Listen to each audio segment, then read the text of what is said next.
Hi and welcome to a little tweak of the stock paste recipe that I always do now. So it is the veggie stock paste, but I add a couple of things that make it, I think, a little bit more concentrated. And I do add dried porcini mushrooms, which kind of give it a really meaty flavour. So that means that this veggie stock now, for me, covers chicken, meat and veggie stock just by the addition of the dried porcini mushrooms, which have a really good umami base. So Google that, it's pretty interesting. So on my screen, I walked up to the Thermomix and I typed the word veggie stock paste in there, and up came the recipe. So I just need to start my cooking with firstly 200 grams of celery stalks going in. So weighing that straight into the bowl. You can use the celery leaves, you can use whatever part of the celery you like. 2 carrots cut into pieces, so they just go in. Now, I also had a parsnip floating around in the fridge, so I'm throwing in a parsnip also cut into pieces, just because why not?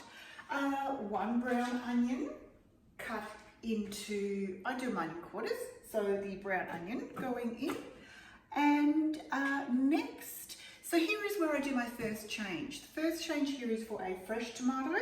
I am going for about 140 grams of tomato paste. So the reason I make this change is I personally feel that using fresh tomato just lets out too much liquid and it dilutes the paste. So with this paste, we want to make a concentrate. So by having the tomato paste in there, we're keeping it really concentrated and boosting up those flavours really well. So next step is 1 zucchini cut into pieces, and the porcini mushrooms that I spoke about, between 10 and 15 grams. So I've got 15 grams here today, but 10 is good too. So they just go in like that. Don't soak them or anything, because they will absorb a lot of the moisture from the food or the veggies as they're cooking. So the zucchini's in. 2 garlic cloves, so I'm putting in about 5 because stock is all about flavour. So let's just boost up the flavour, why wouldn't you?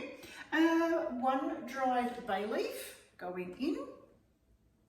And okay, so here is the herb section. So if we go through the herbs, it says some basil, some sage and some rosemary and parsley. So if you have all of these things in your garden, yeah, by all means, throw them in. And use the stalks or the stems too, because there is so much flavour in those, unless it's the woody ones like rosemary, you don't want to do that. But I'm not doing that because I don't have those herbs, and I don't want to rush out and spend a small fortune on herbs, because the idea of stock is flavour and cost effective. So I am using 1 really big bunch of flat leaf parsley, so the continental parsley with the stems, just 1 huge bunch. Now, chucking in as much as I possibly can, stuffing this in. This is okay to do because what's going to happen is we're going to blend all of this down. You don't overfill with liquid, never ever, but with this step, this is absolutely okay, because I want to show you a little hint with what we do next. So I'm going to pop the lid on.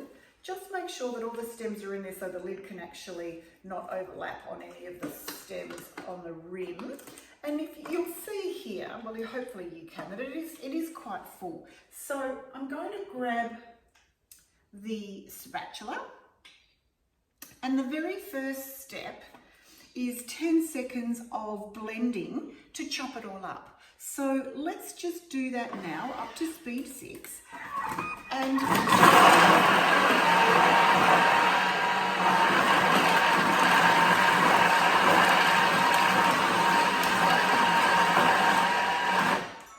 all right, so because it was really full, what we're going to do now is firstly take a look at what's happened in our 10 seconds.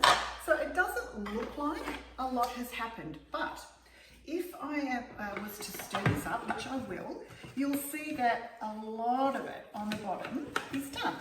So all we need to do now is bring that all to the top. So you can see now it's really compacted down really, really well. And we just sort of move it around so that a lot of the things that have been chopped have come to the top, looking amazing. It's got a beautiful fresh smell about it already. So that's going to go back on, and back on goes the lid, back in goes the spatula, and we're going to just go to the reverse arrow and repeat that step.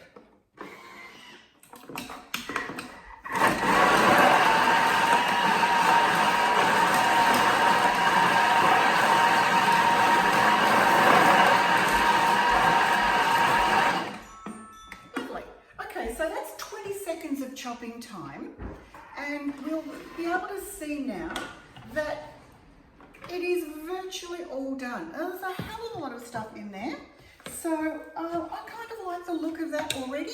If I wanted to, I could go through and do it one more time, so do a total of 30 seconds, but it's hardly necessary, but just I don't know, I might this time, just because I'm videoing this and I want it to look absolutely perfect. But really, if I was doing this alone, I would probably just keep going. But look, let's just behave ourselves and get it nicely blended perfectly.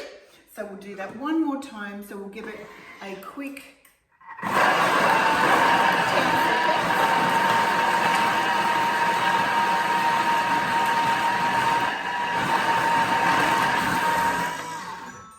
So the clever part of the spatula is it has this little rim on it, which means it won't touch the blade. So we can do that, we can help it stir along. So this is perfectly blended now in our 3 10-second bursts. So you could, if you kept making this in the future, you would know that you could just pop it on for 30 seconds and then just give it a stir as you go.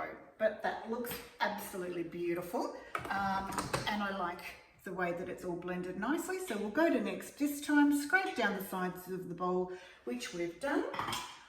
We're going to weigh in, so tear our scales to 0 by the tear button and weigh in 150 grams of rock salt. Sounds like a lot of salt. The salt obviously helps it become that concentrate, which we were talking about flavour-wise, and also it is your preservative, which means this will stay fresh in the fridge for 6 months or more, and it therefore makes it really easy to make a big batch and keep it handy in the fridge.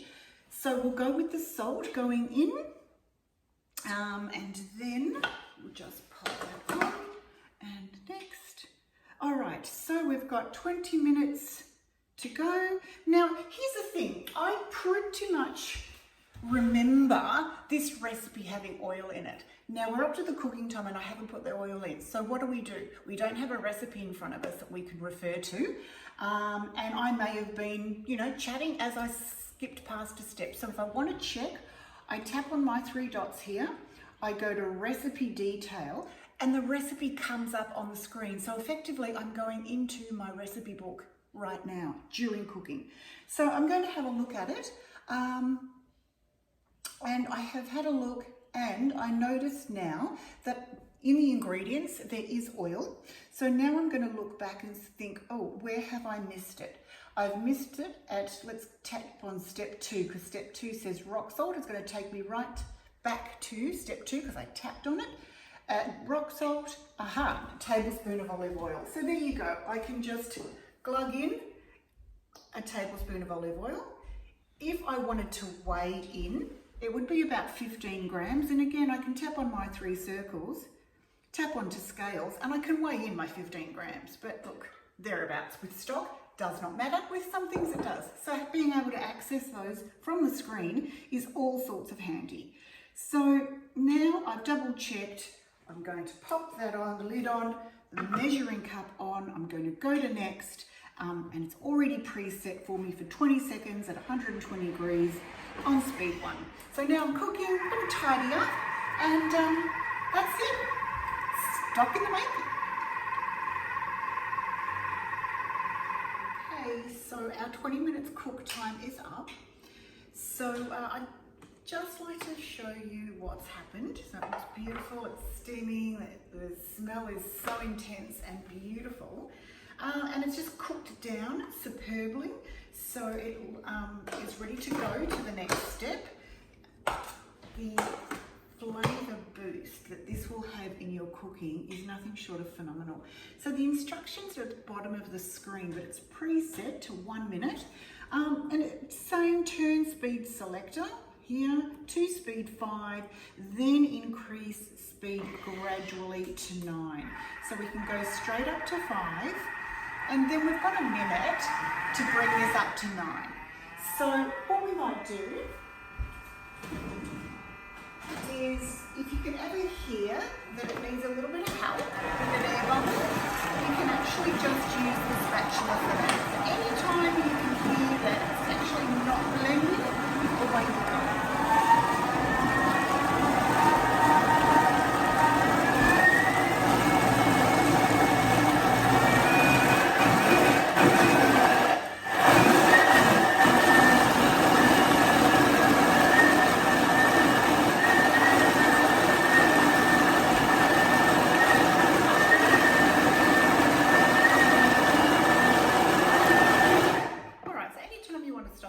So I've cut this short by 10 seconds, just for the sake of showing you guys what it looks like. And you can see that already in the 50 seconds we have a perfect stock paste that is a lovely, lovely concentrate. So I've got my jars ready here, as you can see. I like to reuse them. So what you can do is just use your lid as a funnel to pour in the stock paste, and then obviously label your jars because it's going to last for a long time. You don't want to forget what you've put in here. So lovely veggie stock concentrate can go in, and you can see how many jars you're going to get. Like, I've only got 2 prepared, but I probably need at least another 1. So we'll get a nice 3 jar batch easily, maybe a bit more. So the amazing thing here, of course, is what would it cost if you were to head out and buy something this natural, this concentrated, and not a single filler, no rice flours, no additives. It's pure, it's concentrated, and it's cheap. It is absolutely amazing. So that is my version of the veggie stock paste. They're all great though.